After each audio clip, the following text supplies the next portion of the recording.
মাজার মাজার কেন ভাঙতেছেন? মাজারগুলা কি দোষ করলো?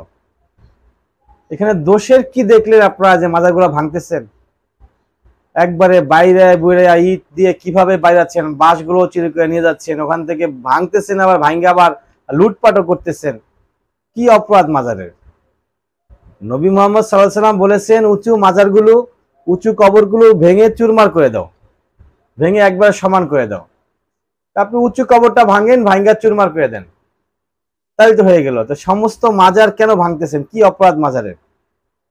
ওখানে তো তারা বেশি কিছু করে না, একটু গাঁজা খায়, ছেলে মেয়ে একসাথে নাচানাচি করে, গান বাজনা ঢোল তবলা হয়, এই তো, এর বেশি কিছু তো আর না। ওরাও ভাঙতেছে, ওরা ওদের মতো করতেছে, করুক, ওরা কেন ভাঙবেন? কেন মাজারগুলা কিভাবে উড়াইতেছেন, ধ্বংস করতেছেন? কেল্লা বাবার মাজার, ব্রাহ্মণবাড়ি আখাউড়া কেল্লা বাবা, ওখানে দেখা যায় মাজারগুলোতে মানুষ টাকা পয়সা দান করতেছে, বিশাল বড় ওদের ড্রাম আছে, ড্রামের মতো বড় একটা বক্স বানায় রাখছে, ওখানে মানুষ শত শত টাকা দিতেছে, মানুষ মানত করতেছে, গরু দিতেছে, ছাগল দিতেছে, হাঁস মুরগি অভাব না, অ্যাভেলেবেল। ওটা নিয়ে মাজারের কমিটি হয়, বছর বছর কমিটি চেঞ্জ হয়, সেই কমিটি নিয়ে আবার মারামারি হয়। এটা কমিটির ব্যাপার, এটা না তো আপনাদের বা আমাদের কোনো মাথা ব্যথার কোনো কারণ নাই। ওরা সেই টাকাগুলা নিয়ে ভাগাভাগি নিয়ে আবার ওদের ভিতরে গন্ডগোল হয়, সেই যে সম্পদগুলো আসে, গরু ছাগল হাঁস মুরগি, এগুলা ভাগাভাগি নিয়ে আবার মারামারি পিটাপিটি হয়। তারা তাদেরটা তারা করবে, এটা তাদের ব্যাপার স্যাপার, তাদের এটা ইনকাম সোর্স, সেগুলাকে আপনারা ভাঙ্গা চিরা ধ্বংস করে দিতেছেন। শাহজালাল শাহপুরানে গেলাম, ওখানে দেখলাম বিশাল মাঝার বা কবর, সেই কবরের চারিদিক দিয়ে মানে ভিতরে বক্স করা আটকানো, সেটার ভিতরে টাকা আর টাকা। আমি শাহজালালকে খারাপ বলতেছি না, শাহপুরানকে খারাপ বলতেছি না, কিন্তু ওখানে যে আপনি টাকাগুলো দিতেছেন, এই টাকাগুলো খাবে কে?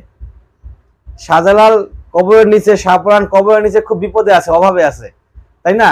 খাইতে পারতেছে না, অভাব, তার সংসার চলতেছে না, সেজন্য আপনারা ওখানে গিয়ে টাকা পয়সা দিয়ে আসতেন, তারা ওগুলা খাবে। আদারওয়াইজ তো টাকা দেওয়ার কোনো প্রশ্নই আসে না। ওখানে আবার উঠলেন কবর থেকে, আবার যখন ব্যাক করে ফিরে আসবেন, তখন দেখা যায় উল্টা হয়ে ঘুরে আসতে হয়, উল্টা দিকে নামতে হয়, অর্থাৎ তাদেরকে পিছন দেখানো যাবে না।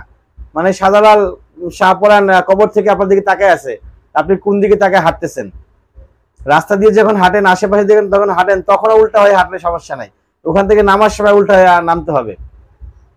এই যে কাজগুলা, এগুলা কোনো সভ্য সমাজের সভ্য মানুষ এগুলা করবে? তারপরও প্রবলেম, মাজারগুলা কেন ভাঙতেছেন? গাঁজা খাওয়া হয় মাজারে, অনেকে আবার বলে যে না, মাজারে গাঁজা খাওয়া হয় না। এগুলা যারা বলে তারা মিথ্যা বলে। মাজারের ভিতরে আপনি ঢুকলে জুতা পরে ঢুকতে পারবেন না, খালি পায়ে ঢুকতে হবে।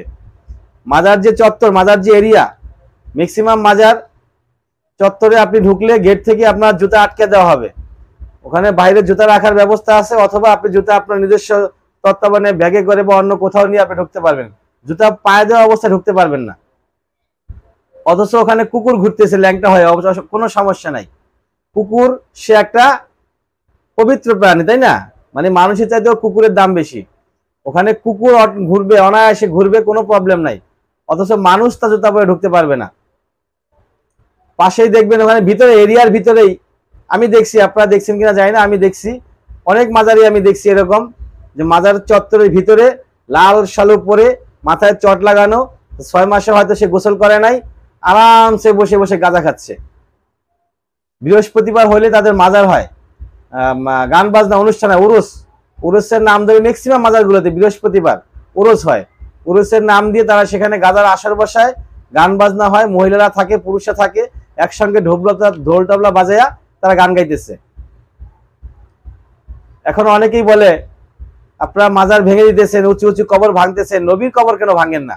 তাহলে নবীও তো মাজার বানায় রাখছে, নবীর কবরও তো মাজার হয়ে আছে, আর নবীর সাথে আপনি আপনাকে তুলনা দিচ্ছেন। নবীর যখন কবরে রাখা হয়, নবীর কবর অ্যাটাক করার জন্য, নবীর লাশকে চুরি করার জন্য কিছু লোক, 3জন লোক আসতেছিলেন। নবী সাল্লাল্লাহু আলাইহি সাল্লাম স্বপ্নে দেখালেন পরপর 3বার, তারপরে তাকে সেই লোকদেরকে আবার খাবার দিয়ে, দাওয়াত দিয়ে, এই গল্প আমরা জানি, তাদেরকে অ্যারেস্ট করা হয়, তাদেরকে ধরা হয়, অনেক কৌশলের মাধ্যমে তাদেরকে ধরা হয়।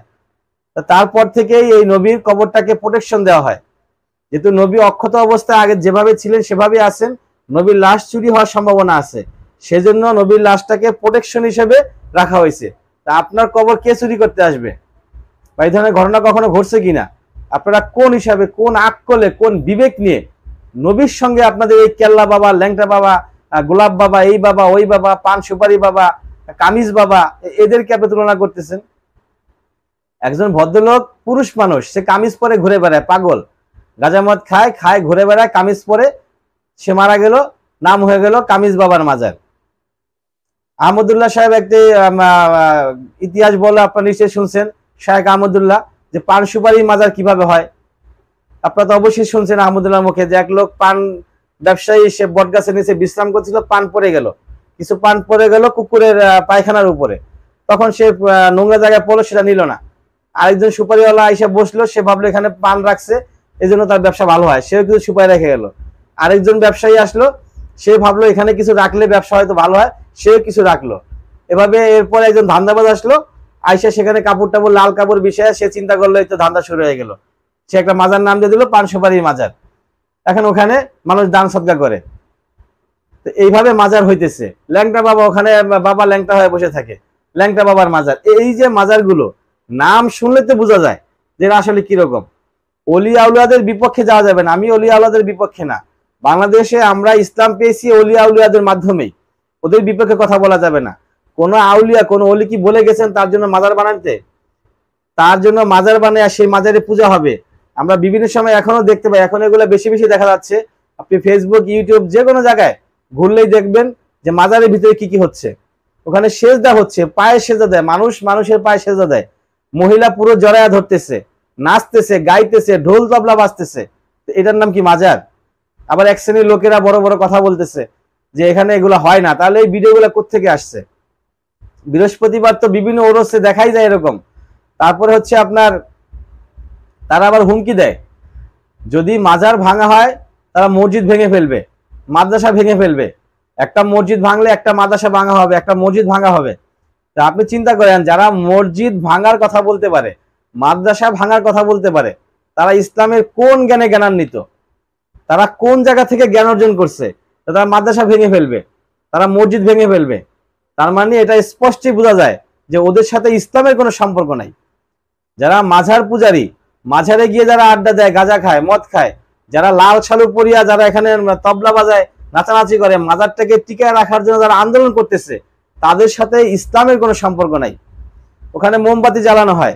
আপনি শাহজালাল মাজারে গেলে দেখবেন যে বিভিন্ন লোকেরা মোমবাতি কিনতেছে, আগরবাতি কিনতেছে, বিভিন্ন খাবার দাবার কিনতেছে, আরো অনেক জিনিস যদি কিনে এগুলা ওখানকার খাদেমের হাতে জমা দেয়। যে খাদেম সাহেব এগুলা কি করবে? প্রতিদিন শত শত মানুষ যাচ্ছে, যে এগুলা ক্রয় করতেছে, কিনে মসজিদের খাদেমের কাছে জমা দিচ্ছে। খাদেম আবার কি করে? এগুলাকে ওখান থেকে আইনা রিটার্ন দোকানে বিক্রি করে দেয়। কারণ খাদেমের তো এগুলো প্রয়োজন নেই, এতগুলো দিয়ে সে করবেটা কি? তার মানে এখানের মাল ওখানেই থাকতেছে, ফাও আপনার টাকা যাচ্ছে। মানে আমরা বোকা বাঙালি এটা বুঝতেছি না যে আসলে এই জিনিসগুলো যাচ্ছে কোথায়। একবার তো একটু চিন্তা করলে হয় যে আমি দিলাম 500 টাকার পণ্য, আরেকজনে দিল, আরেকজন দিল, এভাবে কন্টিনিউ মানুষ দিতেছে। এই জিনিসগুলো কোন কাজে আসবে? আপনি যদি 10টা মোম দেন, আরো 100 জন যদি আরো 10টা করে মোম দেয়, 1000 মোম হয়ে গেল। 1000 মোম দিয়ে কি কাজে আসবে? আগরবাতি দিলেন, তারপরে হচ্ছে আরো বিভিন্ন সেন্ট দেন, তারপর বিভিন্ন খাবার দাবার এগুলা করে দেওয়া হচ্ছে। ওখানে মাছ আছে, গজার মাছ বিজনেস করা হয়। আমি শাহজালালের বিপক্ষে কথা বলতেছি না, কিন্তু যে লোকগুলো যে ওখানে উল্টাপাল্টা করতেছে তাদের বিপক্ষে বলতেছি। ওখানে মানুষ জুতা পায়ে ঢুকতে পারে না, অথচ বাবারা লাল লাল কাপড় পরে বাবারা বসে বসে বিড়ি সিগারেট খাচ্ছে। আমি দেখছি, আমি নিজের চোখে দেখেছি, বাবারা ওখানে বসে বসে বিড়ি খাচ্ছে, সিগারেট খাচ্ছে, তাতে প্রবলেম নাই। অথচ আপনি জুতা পরে ওখানে ঢুকতে পারবেন না। এই যদি হয় মাজারে কারবার। শাহজালাল শাহপুরান মাজারের মতো এরকম বিখ্যাত বিখ্যাত আউলিয়াদের মাজারে যদি এই ধরনের অঘটন ঘটে, তাহলে আপনি বুঝেন যে কেল্লা বাবা, গোলাপ শাহ যে মাজার আপনার ঢাকা শহরে, ওখানে তো ইবাদত করার মতো কিছুই নাই। ওখানে পাগল আছে, ওরা তো আল্লাহর পাগল না, গাজার পাগল। ওরা হচ্ছে নেশার পাগল, ওখানে নেশার পাগল আছে। এরকম ল্যাংটা বাবার মাজার, তারপরে হচ্ছে মিরপুর 1 নম্বরে কি শালি মাজার। তো ওখানে তো আপনি কিছুদিন আগে আমরা একটা রিপোর্ট দেখলাম যে ওখানে কি পরিমাণ বাটপারি হয়। একদিক থেকে ছাগল গরু নিয়ে আসে, ওটা আরেক দিক দিয়ে পাচার হয়ে যায় ওখানে খাদেমদের চেম্বারে চলে যায়, ওখান থেকে ওইভাবে আউট হয়ে চলে যায়।